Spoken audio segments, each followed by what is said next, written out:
রাজ্যে রাজনৈতিক পালাবদলের পর থেকেই দুর্নীতির বিরুদ্ধে কড়া অবস্থান নিয়েছে বিজেপি সরকার। প্রশাসনিক স্তর থেকে শুরু করে তৃণমূলের বিভিন্ন স্তরের নেতাদের বিরুদ্ধে ওঠা অভিযোগগুলি সামনে রেখে একের পর এক তদন্ত এবং পুলিশি পদক্ষেপ কড়া নজর কাটছে। দীর্ঘদিন ধরে তোলাবাজি, দুর্নীতি, সরকারি ক্ষমতার অপব্যবহার, বিভিন্ন বেআইনি কারবারের অভিযোগে নিশানায় থাকা তৃণমূলের একাধিক নেতা কর্মীর বিরুদ্ধে এবারে আইনানুগ ব্যবস্থা নেওয়া হচ্ছে বলে দাবি রাজনৈতিক মহলের একাংশের। আর সেই আবহেই তোলাবাজি এবং মাটি চুরির অভিযোগে তৃণমূলের আরও দুই নেতার গ্রেপ্তারিকে ঘিরে নতুন করে চাঞ্চল্য ছড়ালো রাজ্য রাজনীতিতে। হাওড়ার ডোমজুড়ে তোলাবাজির অভিযোগে তৃণমূল পরিচালিত ডোমজুর পঞ্চায়েত সমিতির শিক্ষা কর্মাধ্যক্ষ জয়দীপ বর্মনের গ্রেপ্তারের পর এবার তার দুই ঘনিষ্ঠ সহযোগীকে গ্রেপ্তার করল পুলিশ। ধৃতদের মধ্যে রয়েছেন দক্ষিণ ঝাপরদহ অঞ্চল তৃণমূলের সভাপতি কৌশিক গাঙ্গুলি এবং এলাকার প্রভাবশালী তৃণমূল নেতা তথা কথিত মাটি মাফিয়া শেখ লতিফ।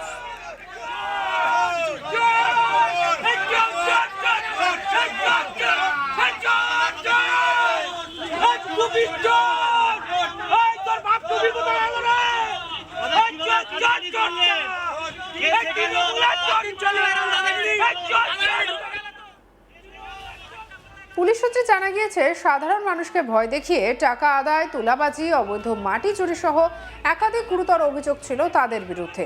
আর সেই অভিযোগের ভিত্তিতেই ডোমজুর থানার পুলিশ অভিযান চালিয়ে দুজনকে গ্রেপ্তার করে। শুক্রবার ধৃতদের হাওড়া আদালতে পেশ করা হলে আদালত চত্বরে উত্তেজনার সৃষ্টি হয়। বিজেপি কর্মীরা অভিযুক্তদের বিরুদ্ধে বিক্ষোভ দেখান। আদালতে তোলার সময় ধৃতদেরকে লক্ষ্য করে চোর চোর স্লোগান ওঠে। ঘটনাকে কেন্দ্র করে আদালত চত্বরের পরিবেশ কিছু সময়ের জন্য উত্তপ্ত হয়ে ওঠে। তবে পুলিশ পরিস্থিতি নিয়ন্ত্রণে রাখে এবং নিরাপত্তার মধ্যে ধৃতদের আদালতে পেশ করা হয়।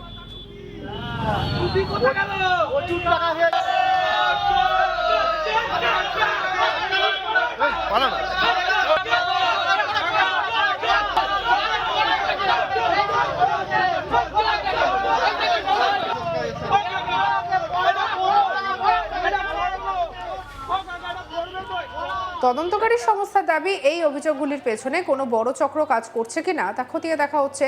দ্রুতদের জিজ্ঞাসাবাদ করে তাদের সঙ্গে আর কারা কারা যুক্ত রয়েছে সেই তথ্য সংগ্রহের চেষ্টা চলছে। পুলিশের পক্ষ থেকে জানানো হয়েছে, গোটা ঘটনার তদন্ত এখনো প্রাথমিক পর্যায়ে রয়েছে এবং তদন্তের স্বার্থে সব দিক খতিয়ে দেখা হচ্ছে। আর এদিকে এই গ্রেপ্তারিকে কেন্দ্র করে ডোমজুরের রাজনৈতিক মহলে তীব্র চাঞ্চল্য ছড়িয়েছে। বিজেপির দাবি, দীর্ঘদিন ধরে চলা দুর্নীতির বিরুদ্ধে পদক্ষেপ শুরু হয়েছে। কি বলছেন বিজেপি নেতা মনোজিৎ ঘোষ, শুনব। মানুষের থেকে প্রতারণা করত, মানুষকে ঘরে গিয়ে থ্রেট দিত, মারার হুমকি দিত এবং উনি সবচেয়ে বড় হচ্ছে, আগে যে অ্যারেস্ট হয়েছে ডাক্তার জয়দীপ বর্মনের ছেলে জয়দীপ বর্মন, ঠিক আছে, ডাক্তার বর্মনের ছেলে জয়দীপ বর্মন, তার ডানার ছিল। এদের আরও গ্রুপ আছে, এ তো শুরুবাত, এখনও পর্যন্ত অনেক কিছু দেখা যাবে, ঠিক আছে। এর সঙ্গে এখনও প্রায় 20 থেকে 25 জন আছে, তাদেরও অ্যারেস্ট করতে হবে। অ্যারেস্ট করলে শুধু হবে না, সরকারি কাজ করবে।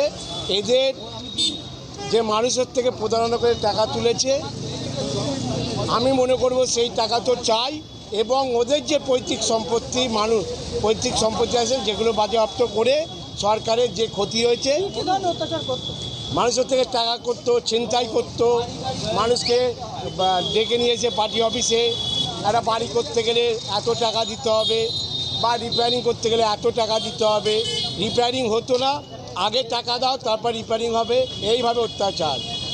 যে তুমি যদি আমাদের পার্টির জন্য পয়সা না দাও, আমাকে না পয়সা দাও, তাহলে তোমাদের এখানে থাকা যাবে না, এখান থেকে উঠে যেতে হবে, মেরে দেবো, দেবো, খান কাপড় পরিয়ে দেবো তোমার বউকে, এইসব অত্যাচার করতো এরা। এইভাবে মানুষের সঙ্গে এরকম প্রতারণা করতো এবং অত্যাচার করতো এবং মাঝে মাঝে ওদের কাছে বন্দুক ছুরি দেখিয়ে ভয় দেখাতো। ওদের কাছে কোনো কিছু বাঁচছিল না। এই তৃণমূল সরকারের ডোমজুড়ে যেভাবে অত্যাচার করেছে ওরা, মানুষ ওদের প্রতি বিতৃষ্ণা এসে গেছে, আর ওদের প্রতি কঠোর শাস্তি হোক, এইটাই মানুষ চায়। অন্যদিকে তৃণমূলের পক্ষ থেকে এখনো এই ঘটনায় আনুষ্ঠানিকভাবে কোনো প্রতিক্রিয়া পাওয়া যায়নি। ফলে তদন্ত কোন দিকে এগোয় এবং এই মামলায় আরও কারোর নাম উঠে আসে কিনা সেদিকেই এখন নজর রাজনৈতিক মহল এবং সাধারণ মানুষের। আমাদের কালিক বৈদ্যনাথ ঝাড়ের রিপোর্টে উঠে এলো, দেখব। তোলাবাজির ঘটনার ডোমজুর অঞ্চলের যে শিক্ষা কর্মাধ্যক্ষ রয়েছেন জয়দীপ বর্মন তাকে গ্রেপ্তার করা হয়। আর এইবার তার 2 শার্গেদকে গ্রেপ্তার করেছে হাওড়ার ডোমজুর থানা পুলিশ। যেটা জানা যাচ্ছে যে এই দুজনের নাম হলো কৌশিক গাঙ্গুলি ও শেখ লতিফ। দুজনের বিরুদ্ধেই একাধিক মামলা রয়েছে, আর সেই মামলার কারণে হাওড়ার সিটি পুলিশের ডোমজুর থানা পুলিশ আধিকারিকরা তাদেরকে গ্রেপ্তার করে ও হাওড়া জেলা আদালতে তোলা হয়েছে। যেটা জানা যাচ্ছে শেখ কৌশিক গাঙ্গুলি দক্ষিণ ঝাপড়দার তৃণমূল অঞ্চলের সভাপতি রয়েছেন ও তার বিরুদ্ধে এফআইআর ছিল পুরনো একটি মামলা, আর সেই মামলা তাকে গ্রেপ্তার করা হয়েছে। এর পাশাপাশি যে শেখ লতিফ রয়েছেন তৃণমূলের দাপটের নেতা এলাকার, তার বিরুদ্ধে ডাকাতির মামলা ও মাটি চুরি করা যে রয়েছে মাটি মাফিয়ার কেস ছিল। সেই ভিত্তিতে ডোমজুর থানা পুলিশ আধিকারিক তাদেরকে দুজনকে গ্রেপ্তার করে ও গ্রেপ্তার করে যখন তাদেরকে ডোমজুর থানা নিয়ে আসে সেইখান থেকে তাকে হাওড়া জেলা আদালতে পাঠানো হয়। আদালতে পাঠানোর সময় এলাকার থানার সামনে দাঁড়িয়ে থাকা এলাকার স্থানীয় মানুষরা ও বিজেপি সমর্থকরা তাদেরকে দেখতে পেয়ে চোর চোর বলে স্লোগান দিতে শুরু করেন। যদিও পুলিশ প্রশাসনের তরফ থেকে তাদেরকে কড়া নিরাপত্তার ব্যবস্থার মধ্যে ভ্যানে তুলে হাওড়া জেলা আদালতের উদ্দেশ্যে রওনা করা হয়েছে।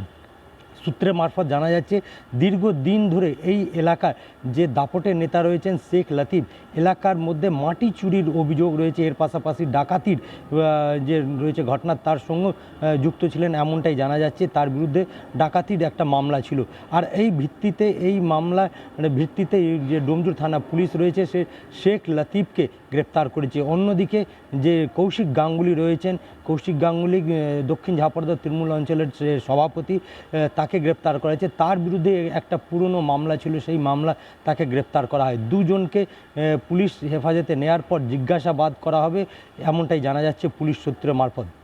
যদিও দেখা যায় গোটা পশ্চিমবাংলা পালাবদল হওয়ার পর পুলিশ যে পুরনো মামলাগুলো রয়েছে বা যে নতুন যদি কোনো কারো বিরুদ্ধে অভিযোগ আসে সেই অভিযোগের ভিত্তিতে দ্রুত কাজ করছে ও যার বিরুদ্ধে অভিযোগ তাদেরকে গ্রেপ্তার করে কোর্টে পাঠানো হচ্ছে।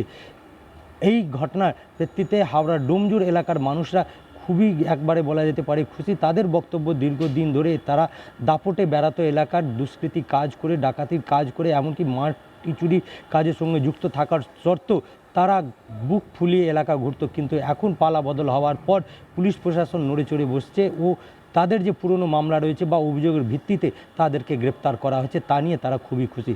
দেখার যে এই সিস্টেমটা আর কতদিন কার্যরত থাকে।